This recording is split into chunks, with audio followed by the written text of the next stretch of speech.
Hello, and welcome to my third devlog for Untitled Typing Game. I am Octopus Blues, and this is my first 3D game. I've been wanting to actually sit down and do a video for this for a while, but it turns out I'm lazy, and that has not happened. I thought I would just step through what I have so far, kind of explain where I'm at and what's going on.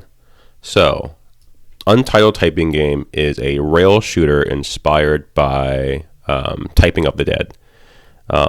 This is my first 3D game I've ever made, so I thought a rail shooter would be pretty simple. I like typing games, so that is how I decided on this game. The working title, I've gone through a couple iterations. Right now, I'm kind of on the name Dead Letters, which I'm not too sure of, but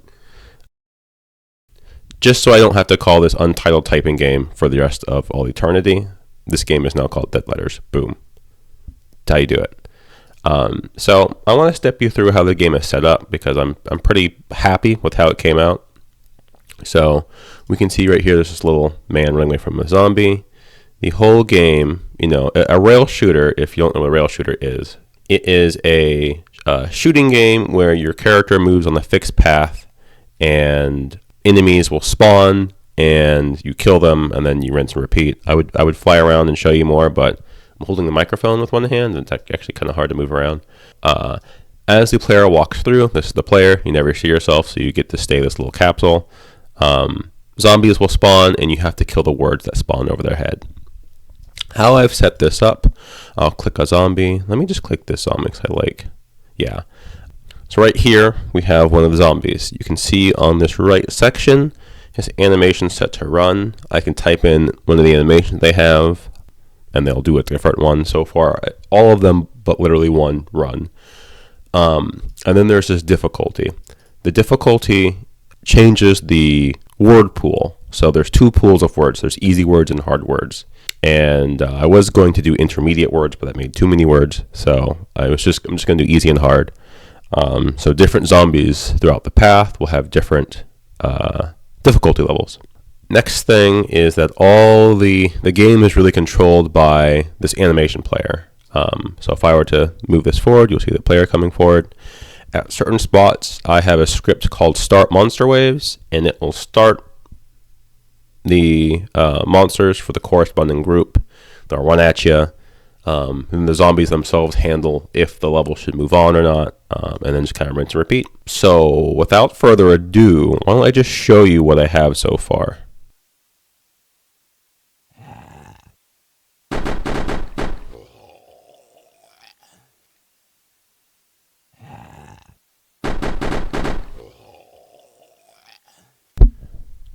So I'm actually going to let one of the zombies get close to me so you can see the attack animation.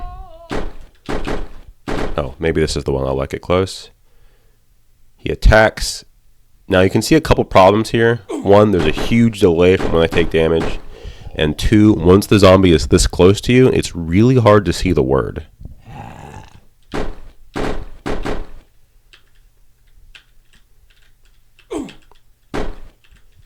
Oh, this is another example of two words that are similar and they overlap.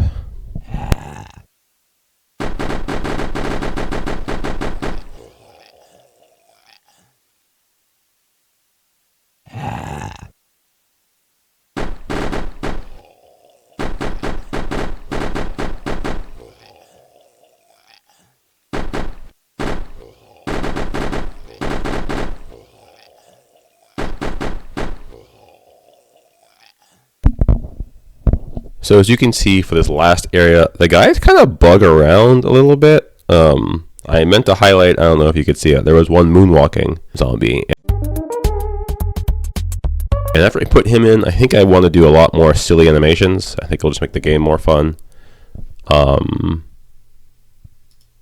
yeah, that's basically it. So I've been working on this game for about 3 months. Or I guess about 2 months, and I'm finally at the game design phase. The game is set up, the grids are set up, I have my tile sets, but actually making the world is pretty time consuming, and I don't love it, to be honest. The game design phase is more challenging than I would have expected, and a bit more boring, almost a little soulless. I'm coming in, and what it feels like, I'm coming in, I'm trying to rush through this as fast as possible. I thought this would be a game I would make in a month. It's the third month, and the game is still incomplete.